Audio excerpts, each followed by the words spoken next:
오늘 우리에게 주신 하나님의 말씀은 역대하 20장 1절에서 19절까지의 말씀입니다.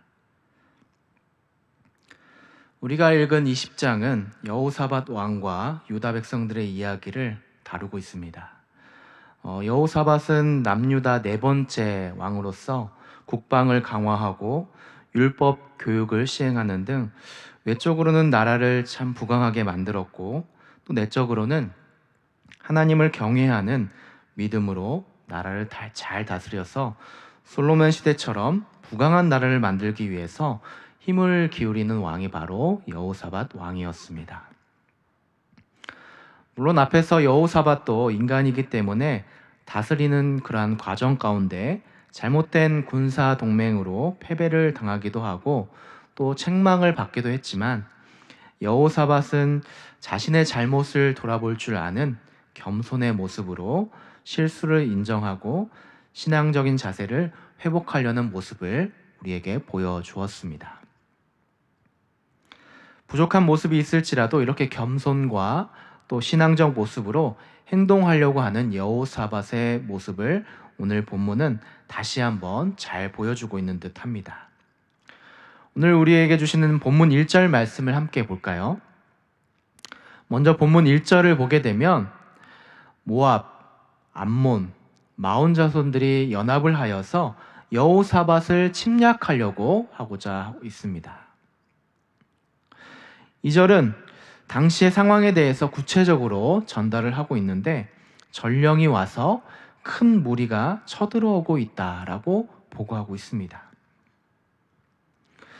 큰 무리가 오고 있다는 것은 무엇을 의미하고 있는 것입니까? 쳐들어오는 적군의 수가 상당히 많다는 것을 우리에게 알려주고 있는 것이죠. 전령의 말을 들은 이 여호사밧은 3절을 보게 되면 두려운 마음이 들었다고 고백하고 있습니다. 아마도 수많은 적군의 연합군들이 지금 여호사밧과 유다 백성들에게 몰려오고 있기 때문에 그들과 수적으로는 불리한 상황에서 인간적인 마음으로는 이 전쟁에 승리할 가망이 없다고 생각했을 것입니다. 그렇기 때문에 여호사밧은 이 상황을 맞이하게 될 때 두려움이 먼저 엄습하고 있었다는 것이죠. 자, 그런데 다음 절에 나타난 이 여호사밧의 모습을 통하여서 성경 말씀은 우리에게 신앙적인 도전을 주고 있습니다. 어떻게 반응하고 있습니까? 인간적인 생각과 상식적인 상황 속에서는 아무것도 할 수 없고 또 두려운 마음만이 엄습했기 때문에 좌절하고 또 낭망할 수밖에 없었지만, 여호사밧은 하나님께 간구하는 기도의 자리로 나아가고 있다는 것이죠.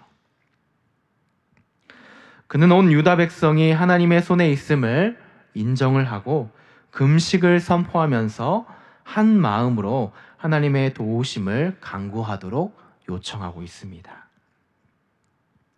이에 유다 백성도 함께 기도로 동참하고 있는 모습을 보게 됩니다. 사랑하는 우리 성도 여러분, 우리도 이렇게 여호사밧처럼 때로는 우리 힘으로 해결할 수 없고 또 우리 능력 밖의 일들을 종종 우리가 삶에서 경험할 때가 있습니다. 그럴 때 우리는 어찌할 바를 몰라 당황하고 또 여호사밧처럼 두려움이 엄습할 때가 있지 않습니까? 그럴 때 오늘 말씀은 우리에게 도전을 주게 됩니다. 우리가 나아가야 할 방향을 오늘 성경 말씀은 제시하고 있는 것이죠. 그것은 바로 그때가 바로 우리가 기도의 자리로 나아가야 할 때라는 것이죠. 신자에게 위기의 순간은 곧 기도할 시간이라는 것을 우리에게 알려주고 있습니다. 위기와 두려움은 곧 우리가 하나님께 나아가도록 돕는 것이고, 더욱더 하나님과 긴밀한 시간을 갖도록 만들고 있습니다. 무엇보다 우리는 기도를 통하여서 내가 할 수 있는 모든 것들을 먼저 내려놓는 것부터 시작해야 할 것입니다. 그래서 우리는 기도를 하기도 하지만 하나님께 집중을 하기 위해서 우리의 욕심과 의지를 내려놓기 위해서 오늘 이스라엘 백성들과 여호사밧 왕이 했던 것처럼 금식을 선포하고 기도에 동참하고 있는 것이죠. 오늘 여호사밧과 이 유다 백성들은 온전히 이렇게 하나님께 집중하기 위해 지금 금식을 공포하며 함께 기도에 전념하고 있습니다. 5절 말씀을 볼까요? 여호사밧과 이스라엘 백성들은 하나님의 성전 뜰에 모여서 함께 기도하고 있다라고 이야기하고 있습니다. 또 여호사밧은 하늘의 하나님을 높이며 그분이 어떤 분이신지를 밝히며 신앙 고백을 이어서 하고 있습니다. 특별히 여호사밧은 이렇게 고백하고 있습니다. 주는 하늘에 계신 하나님이 아니시나이까? 라고 마치 수사 의문문을 붙여서 질문을 하듯이 고백하고 있습니다. 곧 이 말은 좀 더 강력한 어조로 하늘의 하나님이 모든 것을 하실 수 있는 권세와 능력이 있음을 확신과 결의에 찬 마음으로 강조하면서 믿음으로 간구하며 고백하고 있는 장면인 것이죠. 하나님만을 의지하고 높이겠다는 여호사밧의 간절한 마음이 오늘 말씀에 담겨져 있습니다. 사랑하는 우리 성도 여러분, 오늘 말씀처럼 사방이 가로막히고 또 우리 주변에 누구도 도움을 주지 않고 혼자만 있는 듯한 그런 상황에 놓일 때가 있습니다. 그렇게 할지라도 하나님은 우리와 함께 하신다는 것을 우리는 꼭 잊지 않기를 바랍니다. 그렇기 때문에 우리는 하늘에 계신 하나님께 우리의 마음을 쏟고 그분께 신뢰하면서 나아가게 될 때 하나님의 말씀이 우리와 함께하게 되고 또 그 말씀이 믿어지게 되고 그분과 동행하며 나아갈 수 있는 삶으로 바뀔 수가 있다는 것이죠. 7절에서 여호사밧은 역사의 주관자 되신 하나님께서 그동안 이스라엘 백성들에게 어떤 일들을 하셨는지 다시 한번 모든 사람들 앞에서 공포하고 있습니다. 출애굽 사건을 통하여서 아브라함 자손들에게 가나안 땅을 주신 이야기와 또 이어서 성전을 건축하며 어려움 가운데 하나님의 성전에서 기도했을 때 구원해 주신 이야기 등을 이야기하면서 이렇게 성전에서 하나님께 부르짖게 되었을 때 하나님께서 들으시고 구원해 주셨던 전능하신 하나님이 이번에도 우리의 부르짖음을 들으시고 도와주실 것이다 라고 이렇게 굳게 믿고 있는 것이죠. 13절에서는 유다 모든 사람들 곧 그들의 아내와 자녀와 또 어린이와 더불어서 여호와 앞에 함께 섰다고 기록하고 있습니다. 한마디로 지금 모든 사람들, 여호사밧뿐만 아니라 모든 유대인들, 또 모든 어린아이에서부터 노년에 이르기까지 모든 사람들이 한 마음으로 지금 여기에 동참하고 있다는 것이죠. 이렇게 남녀노소 할 것 없이 모두가 하나님께만 의지하고 간절하게 기도하게 될 때 하나님은 그 모든 문제에 응답하고 계십니다. 14절 말씀에 여호와의 영이 레위 사람 아하시엘에게 임하게 되었다라고 말하고 있습니다. 아하시엘은 여기 모인 모든 사람들에게 하나님께서 두려워하지 말며 이 전쟁은 하나님께 속한 것이다 라고 이렇게 선포하고 있습니다.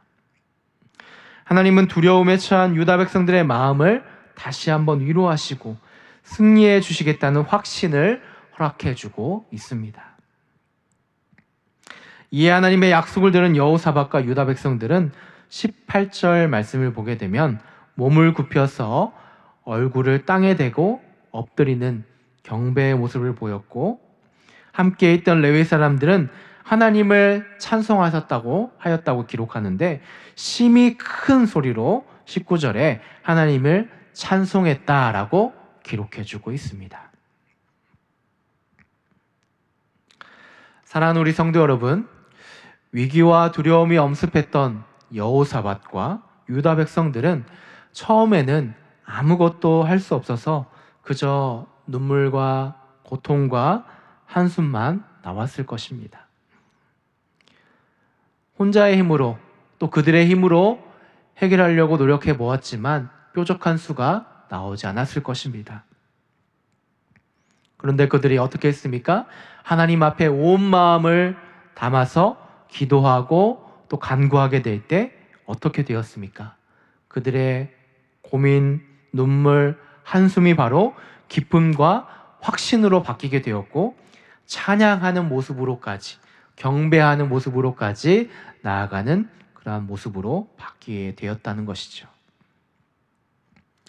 이것이 바로 하나님을 믿는 사람들의 모습이라는 것을 우리는 기억해야 될 줄로 믿습니다. 사랑하는 우리 성도 여러분, 우리는 오늘 말씀을 통하여서 무엇을 생각할 수가 있을까요? 살다 보면 우리도 여호사밧처럼, 유다 백성들처럼 어찌할 바를 알지 못한 채 방황하고 좌절하고 낭망하는 그러한 일들을 우리의 삶의 모습 속에서도 겪게 된다는 것이죠. 자녀들과의 문제, 또 부모님과의 문제, 또 여러 가지 건강의 문제, 사업의 문제 등 우리의 힘으로 해결하지 못하는 일들을 만나게 될 때 우리는 어떻게 됩니까? 한숨이 절로 나오고 절망과 슬픔을 겪게 된다는 것이죠. 그렇게 될 때 우리의 삶의 모든 영역들이 하나둘씩 깨지게 되고 힘든 시간들을 분명하게 보내게 된다는 것이죠. 그럴 때 오늘 성경 말씀에서 우리가 해야 될 역할에 대해서 무엇이라고 이야기하고 있습니까? 엎드려야 한다라고 이야기하고 있는 것이죠. 하나님께 도움을 구해야 된다고 말씀하고 있는 것이죠.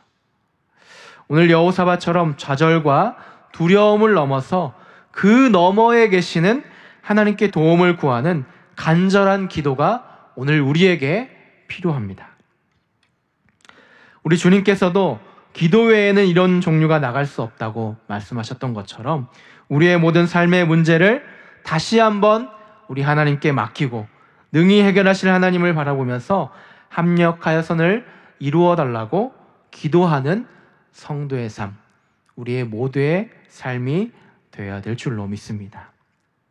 사랑하는 성도 여러분, 오늘 말씀 속에서 우리에게 울림을 주는 말씀이 있습니다. 전쟁은 너희에게 속한 것이 아니요 하나님께 속한 것이라 라고 이야기하고 있습니다. 우리가 살아가는 모든 삶은 사실 하나님께 속해 있습니다. 그렇게 모든 문제 해결도 우리가 하는 것이 아니라 하나님께 속해 있다는 것을 기억해야 될 줄로 믿습니다. 그것을 기억한다면 우리는 하나님을 바라보면서 그분의 뜻 가운데 나아가는 삶으로 점점 더 바뀌어지게 될 것입니다. 진실한 기도와 예배의 자리로 나아가는 성도의 모습이 되기를 원합니다. 엎드려서 더욱더 하나님께 기도와 간구로 나아가는 성도의 삶이 되시기를 바랍니다. 그러면 우리에게 있는 고민과 아픔과 절망의 한숨소리가 심히 큰 기쁨의 찬송 소리로 바뀌게 될 줄로 믿습니다. 하나님께 간구하는 삶으로 우리의 삶이 바뀌게 될 것입니다. 이런 은혜가 여러분의 삶 가운데 넘치시기를 주님의 이름으로 축복하고 축원합니다.